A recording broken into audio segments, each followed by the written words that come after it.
Olá pessoal, tudo bem? Meu nome é Luiz Paulo Fávero, eu sou professor da FEA USP. É um enorme prazer, uma grande satisfação ter a oportunidade de apresentar para vocês. Quero muito agradecer ao professor Habib Bechara pelo honroso convite para proferir essa palestra no Congresso Nacional Online de Contabilidade. A gente vai falar um pouquinho sobre Data Science, Analytics, aplicações e casos, a importância desses tópicos dentro de contabilidade e finanças. Então, eu vou, a partir de agora, compartilhar minha tela para que a gente possa proferir a palestra.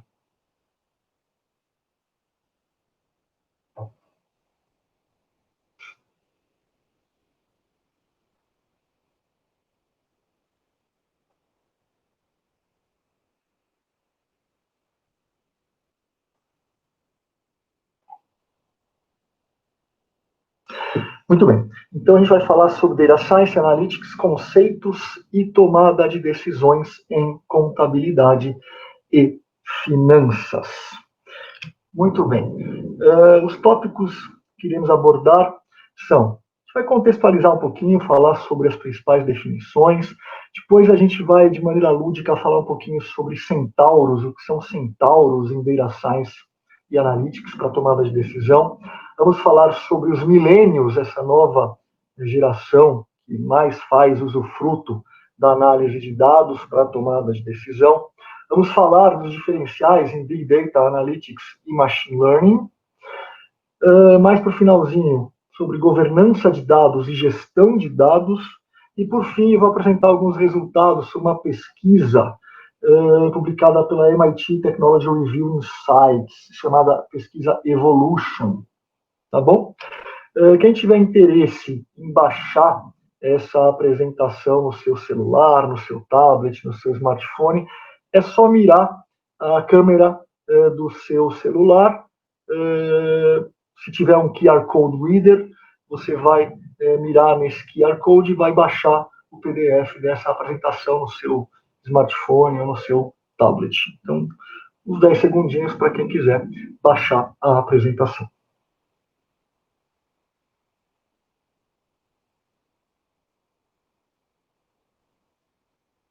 Muito bem.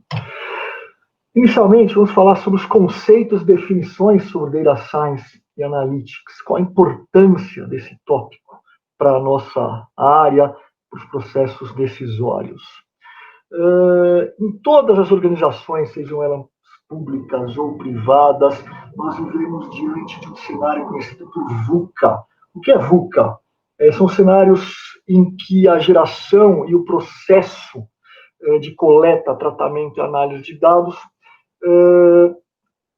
são subjugados sob 4 perspectivas. A perspectiva volátil, né? Então, mecanismos, cenários extremamente voláteis, incertezas, ou seja, uncertainty em inglês, incertos, complexos, cenários complexos para tomada de decisão, diversas interações, e ambíguos, a ambiguidade perante a geração, o tratamento e, consequentemente, a análise desses dados para tomada de decisão, independentemente da natureza da organização. É o que a gente fala, estamos diante de um cenário VUCA, principalmente nesse momento horrível que todos estamos passando da pandemia do coronavírus.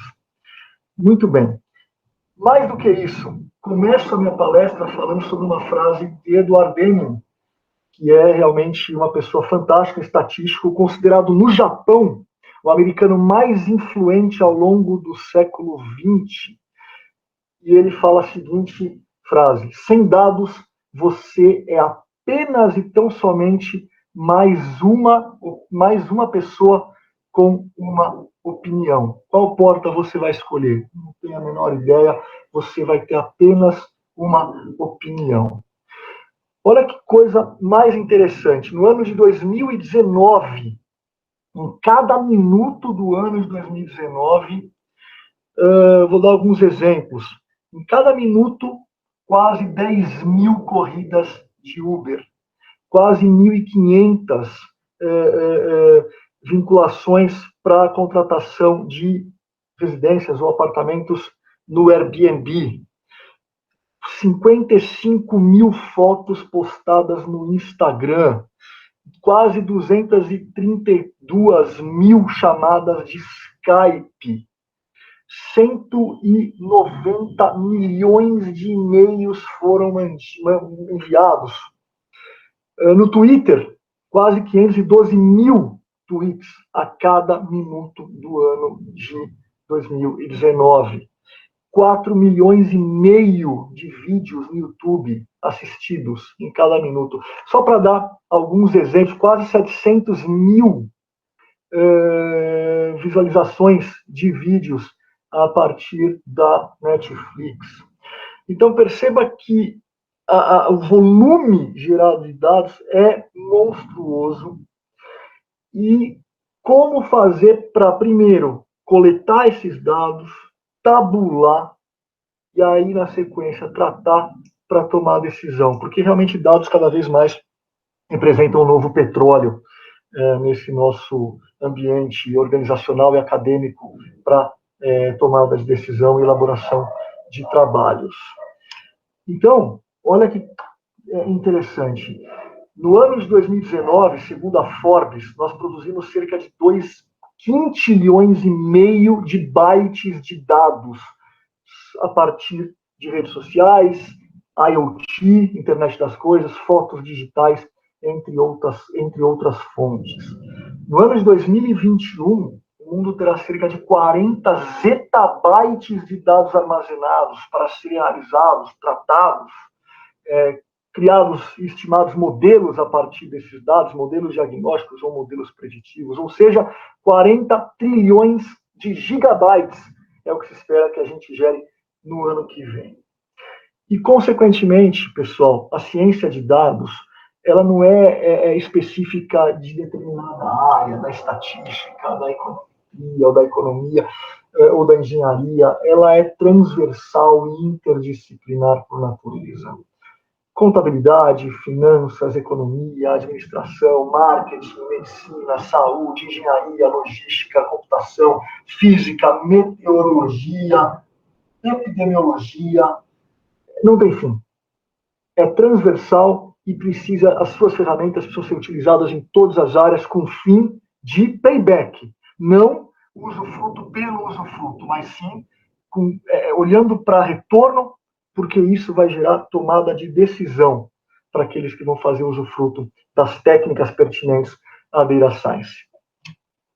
Eu vou começar já mostrando um filme que está aberto no YouTube, da IBM, que fala sobre essa nova era da indústria 4.0, da inovação, da era cognitiva para a tomada de decisão.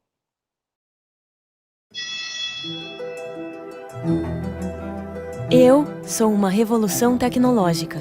Esta manhã eu li mais de 4.000 artigos sobre leucemia em menos de 1 segundo. Milhares de novas leis foram publicadas ontem. Eu já conheço todas elas. Eu sei todos os detalhes de todos os relatórios financeiros públicos dos últimos 20 anos. Eu posso detectar doenças antes que os pacientes apresentem qualquer sintoma. Eu entendo eufemismos, idiosincrasias e metáforas complexas. Eu posso dizer o que vai vender bem antes de virar tendência na internet. Eu posso prever o tempo em mais de 2 bilhões de lugares ao mesmo tempo. Eu posso crescer com você, treinar você, melhorar você, instruir você. E eu estou só começando. Juntos, podemos repensar os limites do possível. Bem-vindos à Era Cognitiva. Muito bem, então falamos de várias áreas, geração, usufruto de dados, e eu tenho batido nessa tecla para tomada de decisão. Não é o dado pelo dado. Não é montar datasets monstruosos e depois dizer eu tenho datasets monstruosos, mas sem apontar tendências, sem fazer diagnósticos. Por isso, é importante que a gente defina as diversas áreas dentro de Data Science, inclusive estratégia, algoritmos, estatística, inteligência artificial, data mining, análises, data analysis, analytics, machine learning, como é que esses termos, que são muito bonitos, como é que eles se relacionam, os conceitos pertinentes a esses termos. Bom, a gente pode chamar a Data Science, basicamente, de a relação entre três pilares centrais. O Analytics, propriamente dito, a análise de dados, né, que é o que a gente está mais acostumado de ver nos nossos trabalhos acadêmicos, no mercado, etc. E o segundo pilar, métodos e algoritmos, ou seja, a implementação de códigos em plataformas como R, em plataformas como Python, como Julia, como Stata, o SAS, como SPSS, plataformas mais ou menos amigáveis, plataformas gratuitas ou não gratuitas, e a relação entre o Analytics, os conhecimentos estatísticos, econométricos, os fundamentos de álgebra linear, os fundamentos de pesquisa operacional, a relação entre esses fundamentos e a implementação de códigos é aquilo que a gente chama de machine learning, ou seja, fazer com que haja um aprendizado de máquina e que a máquina consiga reconhecer padrões a partir dos fundamentos e da implementação desses códigos nesses softwares. Se esses padrões forem mais robustos, por exemplo, por meio da implementação de redes neurais em múltiplas camadas, aí a gente começa a falar de um outro termo chamado Deep Learning, que é a aprendizagem profunda de máquina e reconhecimento de padrões, muitas vezes a partir de datasets mais volumosos. Falando de datasets volumosos, o terceiro pilar é aquele concernente ao Big Data. Mas Big Data não é só volume. Big Data, basicamente, é a composição de alguns vetores, entre os quais volume exacerbado de dados. Mas, além do volume, e a gente associa muito a palavra Big Data apenas a volume. Não é isso. Além de volume, nós também podemos falar de velocidade de geração de dados, ou seja, os dados sendo gerados a cada instante, e os robozinhos ou web crawlers que podem coletar esses dados nessa tempestividade que o analista e o decisor desejam. Além de volume e velocidade, podemos falar de variedade, ou seja, múltiplas fontes. Então, dados do Ibovespa, dados da Compustat, dados da Enterprise Service do Banco Mundial, e esses dados conversando por meio de algum chaveamento. Isso é importante. Além de volume, além de velocidade, além de variedade, podemos falar de variabilidade, ou seja, conseguir imputar aí também a estocasticidade, porque esses dados não são gerados, muitas vezes, de forma com granularidade igual, dentro da mesma periodicidade. Muitas vezes as granularidades são distintas. Você tem dados, principalmente em contabilidade, você tem dados trimestrais, você tem outros dados mensais, você tem dados diários e, por vezes, você tem dados com granularidade menor do que um minuto. Por exemplo, preço de ação listada na nossa Bovespa. Então, quer dizer, isso é o que perfaz o conceito de Big Data. A relação entre os fundamentos analíticos e o processo de Big Data de geração de dados é aquilo que faz com que você tenha condições de fazer a mineração inicial para apontar tendências desses dados, chamada de Data Mining. Muito bem. E, além disso, a relação entre o Big Data, ou a necessidade de coleta de dados gerados a partir de um processo de Big Data e a implementação de códigos faz com que muitas vezes haja necessidade de desenvolvimento de novos aplicativos e novos softwares. Então, o desenvolvimento de novos softwares também está dentro do que a gente chama de Data Science. Muito bem.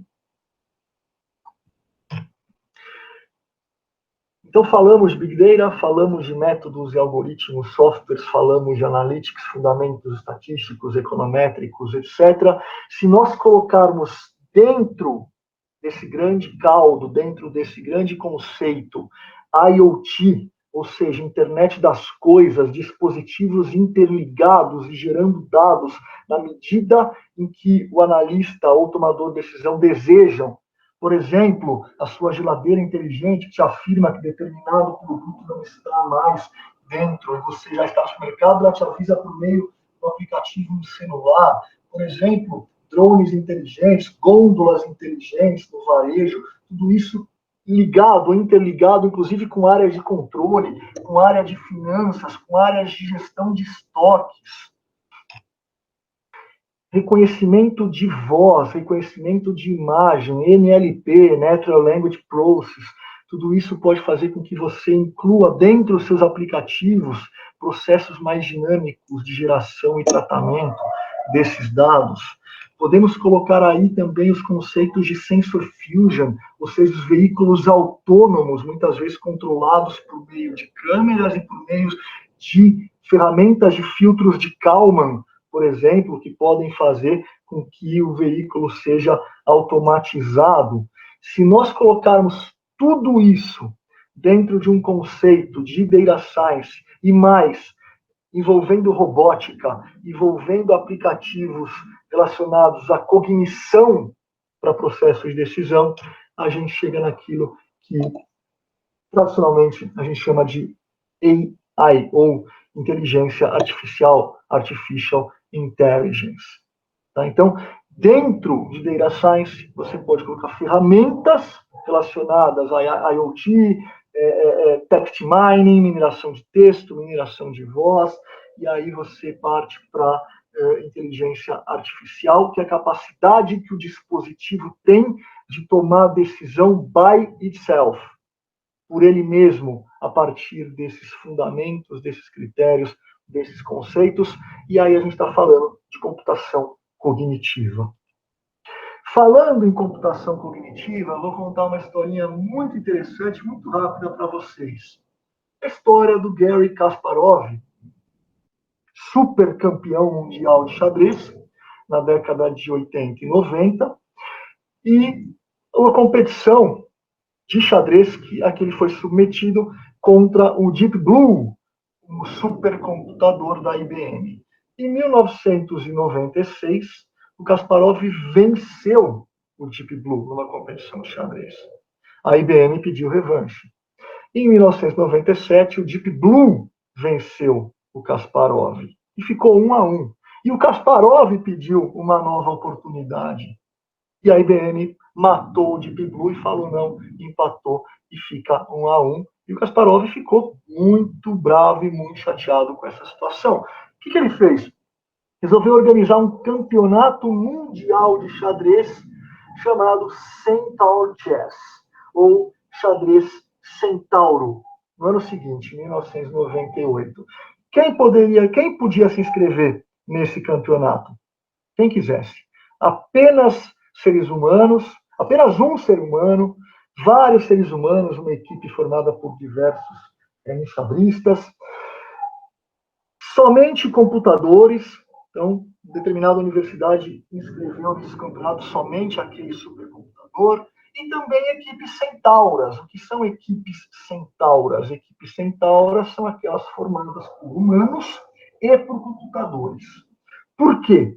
Porque nós, humanos, somos muito bons em estratégias de curto prazo, curto e médio prazo. Mas nós somos muito pobres na capacidade de enxergar adiante milhões de movimentos possíveis. Por outro lado, nós também somos muito bons para fazer perguntas certas, mas nem tão bons para dar respostas, principalmente diante de movimentos muito adiante. Mas nós somos bons para desenvolver algoritmos que tragam essas respostas para esses movimentos lá no futuro, diante, por exemplo, de milhões de possibilidades. Portanto, a inteligência de dados não pode ser enxergada como uma vertente de dimensão única, já que ela é composta por diferentes aspectos cognitivos. E vocês sabem quem ganhou o Campeonato Mundial de Centaur Chess? Uma equipe de determinada universidade norte-americana composta por 3 professores e 2 supercomputadores. Ou seja, uma equipe centaura. Alguns exemplos de modelos de negócios baseados em Big Data Analytics e computação cognitiva. Aí, o céu é o limite. Prevenção de fraudes por meio de algoritmos de People Analytics, gestão de e-mails, gestão de mensagens, text mining, lavagem de dinheiro, corrupção, modelos inflacionados de zeros, que são muito utilizados em áreas de crédito, de bancos, para identificar comportamentos fraudulentos. Gestão de riscos corporativos, riscos ambientais, riscos reputacionais, políticas de compliance, riscos internos, gestão de risco operacional, analytics forense, uma área extremamente promissora, que não é a área do futuro, já está acontecendo, jurimetria, meteorologia. Hoje todo mundo toma a decisão com base no aplicativo que tem no seu celular, para ver se vai chover daqui a 3 ou 4 dias. As obras, a construção civil, para pedir areia, que muitas vezes vem a granel, ele escolhe o dia de entrega da areia com base na previsão de chuva, porque a areia granel, o caminhão derruba e fica aquele monte de areia no canto, ou você coloca em local coberto, agora se ficar em local descoberto, se chover no dia seguinte, você perdeu toda aquela areia, ou boa parte daquela compra.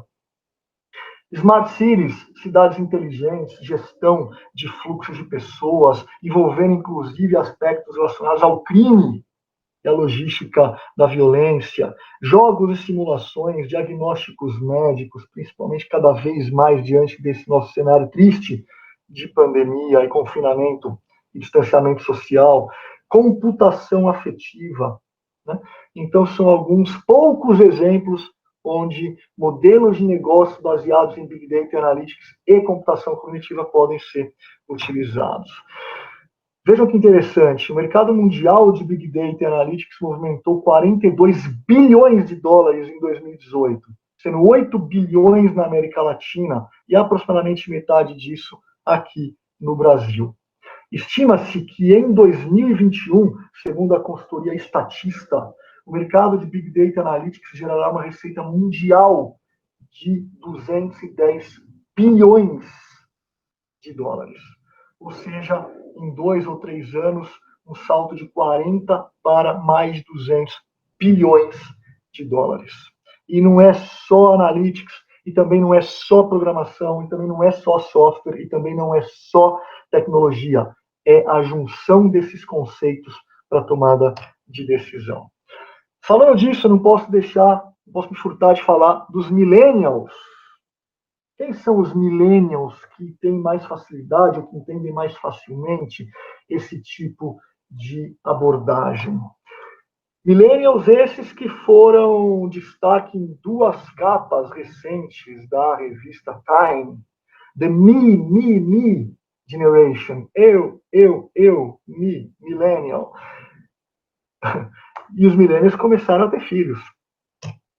Os millennials são nascidos entre 1981 e 1996, por definição. Ou seja, eles têm entre 24 e 39 anos aproximadamente, já representam 30% da população brasileira e, em 2025, serão 75% da força de trabalho. Esses millennials, segundo a consultoria australiana UXC, são 21% em média mais propensos a utilizar Mac. Mais interessados, da ordem de 21% também em relação à média da sociedade, Analytics. São mais interessados em Photoshop, compartilhamento de fotos e imagens. 13% em média é o indicador acima da média na sociedade, mais interessados em tecnologia, 11% a mais do que a média da sociedade, no uso fruto de iPhones, e 12% a mais, em média, em compartilhamento de arquivos de maneira geral. 86% dos millennials, segundo a Deloitte, usam tablets ou smartphones para fazer compras. E o Brasil é o segundo país do mundo com mais acessos às redes sociais. 87% dos internautas do Brasil usam redes sociais, também segundo a Deloitte.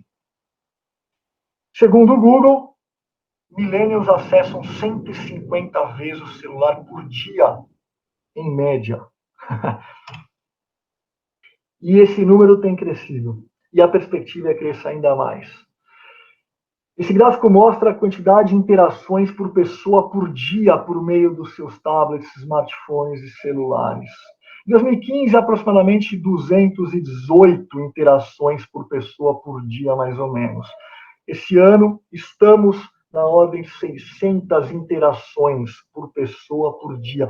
Quando a gente fala interações com outras pessoas, ou com empresas, ou com grupos, ou via Skype, ou do modo como você entender qualquer tipo de interação, com outra pessoa ou com outras pessoas. E a perspectiva, segundo o Google, é que até 2025 esse número de 600 vá para 4.800 interações por dia. Ou seja, estamos falando de uma interação com outras pessoas por meio de conexão a cada 18 segundos, em média. Menos de 1% dos dados tratados, são tratados. Ou seja, o potencial é brutal para pesquisas, para publicações, para a estruturação de novas empresas, para a criação de novas fintechs, para a criação de novas startups. Essa semana saiu que o Banco Inter já tem 6 milhões de clientes. Vamos falar um pouquinho de diferenciais em Big Data Analytics e Machine Learning. Essa carreira, Data Scientist, ou seja, o cientista de dados, saiu na Harvard Business Review em 2012 já. A profissão, o trabalho mais sexy do século XXI.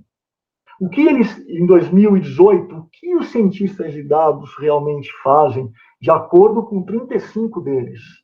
O seu destaque para esse tipo de carreira, para esse tipo de abordagem.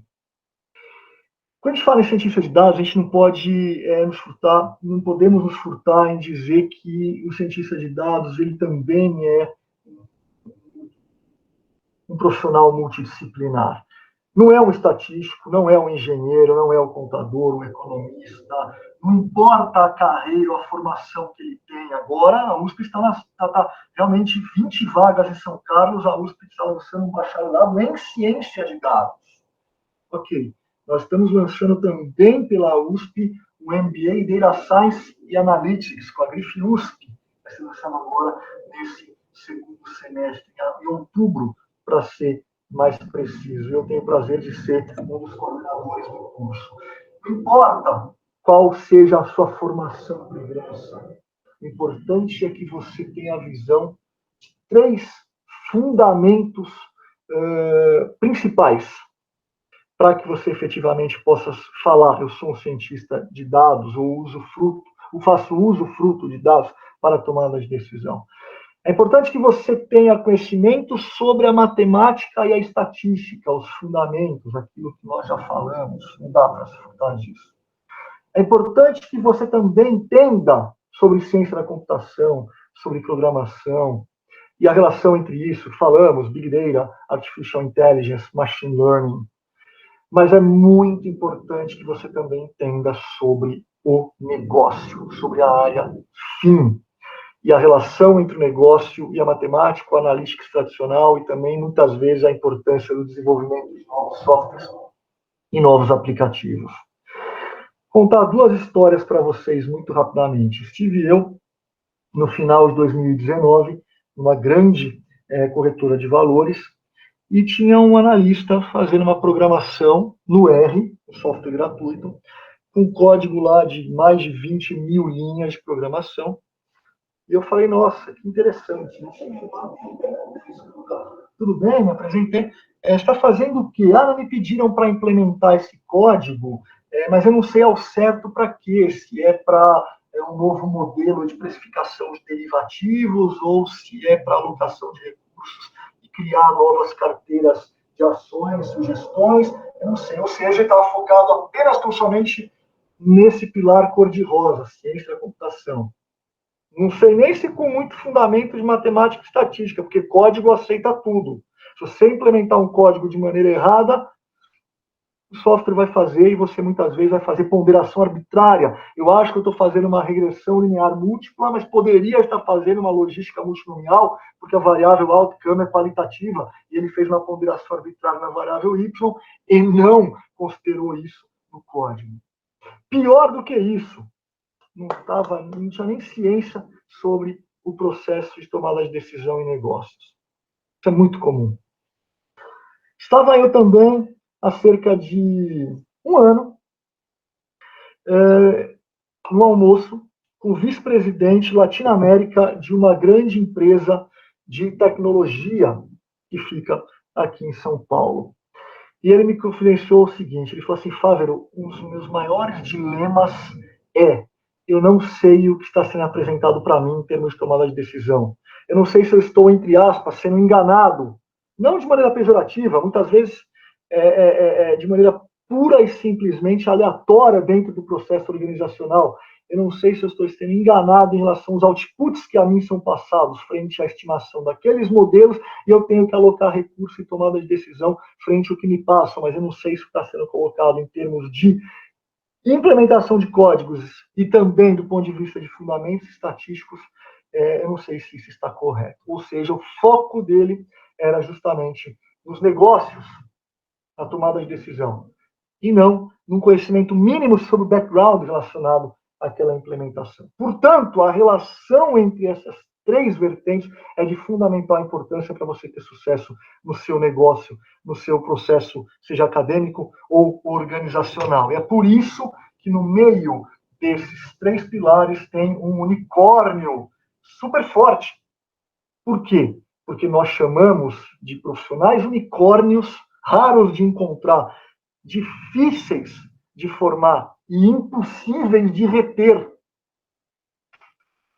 Nós chamamos esse profissional que tem a visão das três pontas de unicórnio. Hoje, o que as empresas estão fazendo é a formação de equipes unicórnias, porque um único unicórnio realmente é raríssimo de encontrar.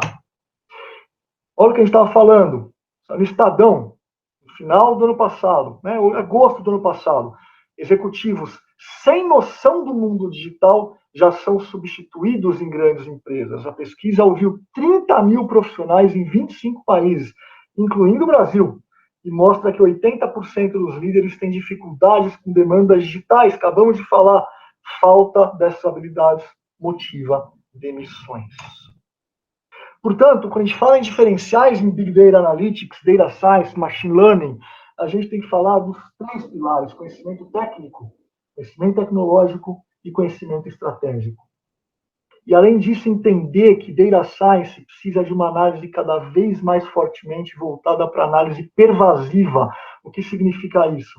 Ferramentas analíticas que vão permear praticamente todos os departamentos da organização, propiciando análises cada vez mais integradas e amigáveis. Não dá para o Analytics estar destinado apenas tão somente para uma única área da sua organização. O Analytics tem que ter visão cultural dentro do marketing, dentro do comercial, dentro de operações logísticas, dentro da contabilidade e finanças, dentro da controladoria, dentro do contas a pagar, do contas a receber, do jurídico. Quantas vezes a gente ouve dentro das empresas, mas se eu for fazer isso, não tenho tempo para trabalhar. Talvez você não tenha tempo para trabalhar justamente porque você não tem essa visão cultural sobre a importância da coleta, tratamento, análise de dados para tomada de decisão. Mesmo que você não vá fazer isso, trabalhe no jurídico, mas é importante que você ofereça subsídios para a equipe e depois colete esses outputs para aprimorar também o seu processo de tomada de decisão. E aí, organizações passam a reconhecer a necessidade de um novo tipo de líder.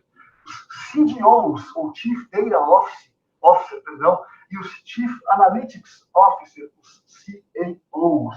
O LinkedIn já mostra hoje, só nos Estados Unidos, 30 mil CDOs e 20 mil CAOs como título principal do cargo profissional. Nos últimos 2 anos, pessoal, cientistas de dados foi a segunda profissão que mais cresceu, segundo fontes do LinkedIn, ficando atrás apenas do engenheiro de machine learning, profissão que nem existia há um tempo atrás. A quantidade de vagas no período foi multiplicada por 8 e os salários cresceram nos 2 últimos anos, em média, 40%. E de acordo com a McKinsey, ano passado, há nos Estados Unidos, e apenas nos Estados Unidos, segundo a McKinsey, uma escassez de 190 mil pessoas com conhecimento aprofundado em análise de dados, assim como 1,5 milhão de gestores e analistas com conhecimento para usar as análises para tomada de decisão.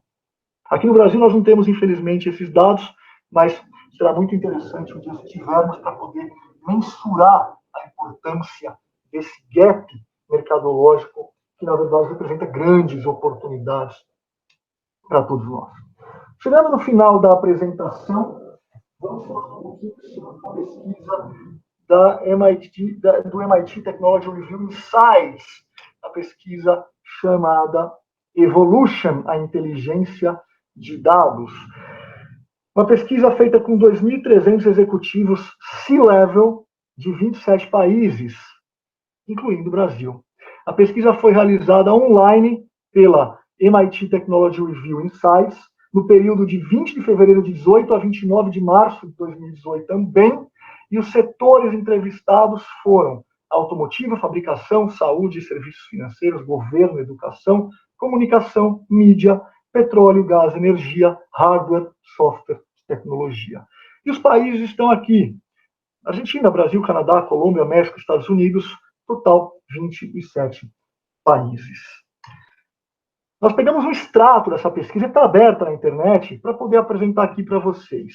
Segundo esses executivos, dados têm influência nos negócios. 89% afirmam que dados são a base para a tomada de decisão de negócios e influenciam o possível crescimento. Uma vez eu ouvi assim do executivo: mas então não é mais market-driven, agora é data-driven? E eu respondi o seguinte: não é um ou outro. Para você fazer de maneira mais apropriada um market-driven, você precisa fazer internamente um data-driven. As coisas são, elas se sobrepõem, né, um ou outro. Alta importância de dados e processo eficiente para agregação de valor. 93% desses executivos concordam que dados são a chave para obter melhores resultados para clientes ou consumidores. E 89% concordam que os dados e os desenvolvimentos tecnológicos serão um excelente impulsionador de receita para eles no futuro. Para esses executivos também, além de analytics, as áreas consideradas prioritárias para fins de investimento são internet das coisas, como a gente falou, coleta de dados por meio de dispositivos espalhados em rede com processamento de dados em tempo real. Só para vocês terem uma ideia, o mercado de IoT movimentou 8 bilhões em investimentos no Brasil em 2018. Em 2020, teremos, até o final do ano, segundo se estima essa pesquisa, 20 bilhões de coisas conectadas. E voltamos a falar sobre o Sensor Fusion. O mundo terá 28 bilhões de dispositivos autônomos até 2021, como gôndolas inteligentes no varejo, veículos Uber ou drones de entrega da Amazon. Vou passar rapidamente um segundo vídeo de 1 minuto e pouco sobre Sensor Fusion. 4 years ago, we started to wonder, what would shopping look like if you could walk into a store, grab what you want, and just go? What if we could weave the most advanced machine learning, computer vision, and AI into the very fabric of a store so you never have to wait in line? No lines, no checkouts, no registers. Welcome to Amazon Go. Use the Amazon Go app to enter. Then put away your phone and start shopping. It's really that simple. Take whatever you like. Anything you pick up is automatically added to your virtual cart. If you change your mind about that cupcake, just put it back. Our technology will update your virtual cart automatically. So, how does it work? We used computer vision, deep learning algorithms, and sensor fusion, much like you'd find in self-driving cars. We call it Just Walk Out technology. Once you've got everything you want, you can just go. When you leave, our Just Walk Out technology adds up your virtual cart and charges your Amazon account. Your receipt is sent straight to the app, and you can keep going. Amazon Go. No lines, no checkout. No, seriously.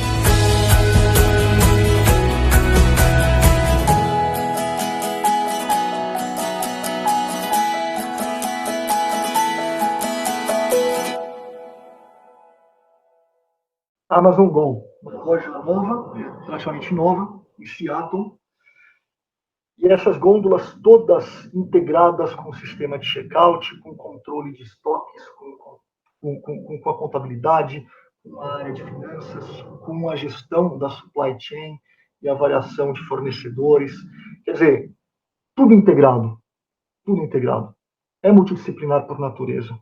Falamos, no vídeo eles falam de vários conceitos, como Sensor Fusion, Deep Learning, Algorithms, e por trás, Analytics, então, Text Mining, monitoramento por meio de Natural Language Process, IoT. Então, perceba a importância dessas ferramentas para tomada de decisão. Finalizando a parte do MIT Technology Review Insights, as principais barreiras para a implementação de uma política de Data Science na empresa, segundo aqueles 2.300 executivos. 50% falam custos e orçamento, 44% falam conhecimento sobre governança e gestão de dados. Esse é um ponto importante, e aí uma avenida de publicação e uma avenida de estudo para a atuação na academia e no mercado. A esses executivos foi feita a seguinte pergunta: Where's the tech?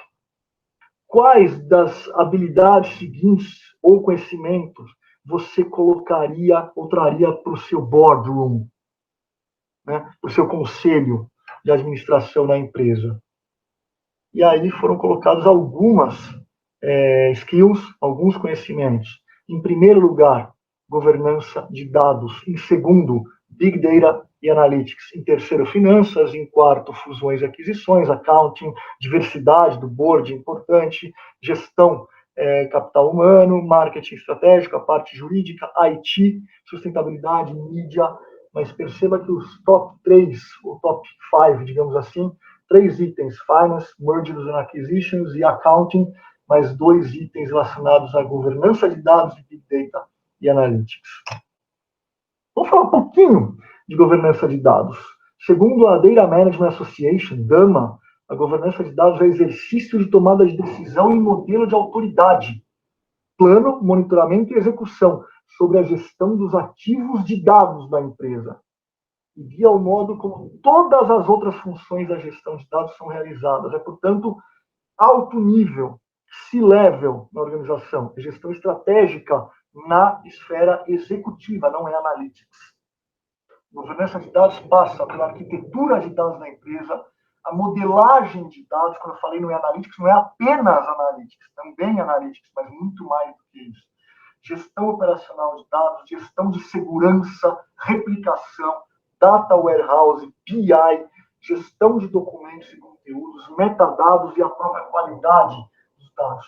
Isso é governança de dados, que é diferente de gestão de dados, porque gestão de dados, aí sim, refere-se especificamente a garantias de NDAs, por exemplo, Non-Disclosure Agreements, garantias de confidencialidade, disponibilidade, integridade, auditabilidade dos dados, de maneira alinhada à governança estabelecida pelo corpo diretivo, portanto, estabelecida pela governança de dados, né? É estabelecida e implementada por programas organizacionais de cada uma das áreas. De acordo com pesquisa nacional realizada o ano passado pela CNI, Confederação Nacional da Indústria, 63% das indústrias não identificam políticas de governança de dados e nem sequer fazem uso de instrumentos de gestão de dados para, por exemplo, implementar técnicas de analytics com o intuito de gerar informações propícias à tomada de decisão e alavancar a competitividade do setor. Indústria nacional, 63%. Não identificam políticas de governança e não fazem uso de instrumentos de gestão de dados. Política de governança de dados, nem gestão de dados. E, por fim, o que a gente acha que o Brasil precisa corrigir para se tornar mais competitivo em ciência de dados nas mais diversas áreas? Também é uma pesquisa, uma pergunta feita pela Universidade Americana MIT, Massachusetts Institute of Technology, e a resposta é garantir que as políticas governamentais apoiem a inovação, O Marco Legal da Ciência, Tecnologia e Inovação, publicado em fevereiro de 2018, já permite que universidades públicas se tornem sócias de startups. Isso ainda não é muito bem explorado. Não sei nem se há uma penetração muito grande desse conhecimento para a sociedade. Ampliar a integração da economia brasileira à global. O país é relativamente fechado ainda para a economia mundial e ainda recebe poucos pesquisadores de outras nações. Poucos relativamente a outros países. E, consequentemente, que é o que a gente está tentando fazer nesse maravilhoso congresso, aproximar universidades e empresas. Eu finalizo a minha apresentação aproveitando a oportunidade para fazer uma pequena propaganda aqui, não fazendo usufruto, sem querer usar a prerrogativa de ser palestrante para falar do livro que eu tive a oportunidade de lançar no ano passado, mas só para deixar registrado e dar ciência a quem for assistir. Data Science for Business and Decision Making, pela Academic Press Elsevier Global, lançado em 80 e poucos países, há aproximadamente um ano. Tá bom? Quem tiver interesse, quem quiser conversar, eu estou inteiramente à disposição. E fecho a minha apresentação também com uma frase do Deming. Em Deus nós acreditamos. Todos os outros, por favor, tragam-me dados.